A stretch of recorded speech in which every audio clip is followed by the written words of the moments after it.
let me introduce the topic of statics. The idea of statics is the notion that, when we build bridges or suspend chandeliers, improbably, right, that they're not accelerating. Okay, this chandelier is not accelerating in the x direction.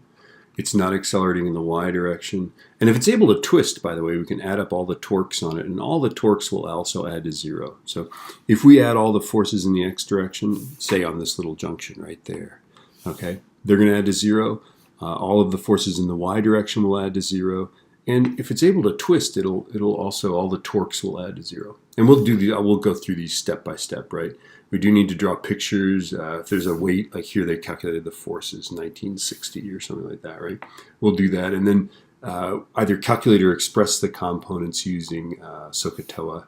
And then we're going to ultimately set up 2 equations in the case of translational equilibrium. Translational is just, it's moving, not rotating. Here's a picture of something that could also rotate, right? If we imagine that there's a hinge pin right there, and this is a beam being held out or a sign or something like that, there's a force of gravity acting at the center of the beam. We've got the force of this tension in this string acting like that. We've got the wall undoubtedly pushing out and also lifting up.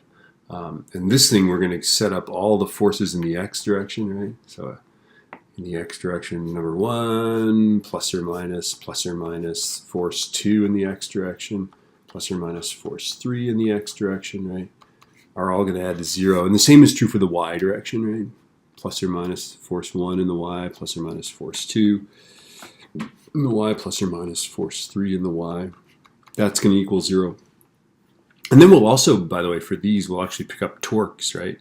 So if we look at torque, right, it'll be plus or minus. In this thing, actually, there's only 2 torques, really. There's the weight acting clockwise, right? There's the tension, and this is actually tending to move this thing counterclockwise. So RF1 plus or minus RF1 plus or minus RF2 plus or minus RF3 is 0, right? So basically there's going to be 3 equations that we'll set up. And I think usually in these types of things we start with this and then we're able to bust these apart independently. Okay, that's just sort of a preliminary prelude. That was redundant, wasn't it? Anyway, yeah, I'm just going to stop talking.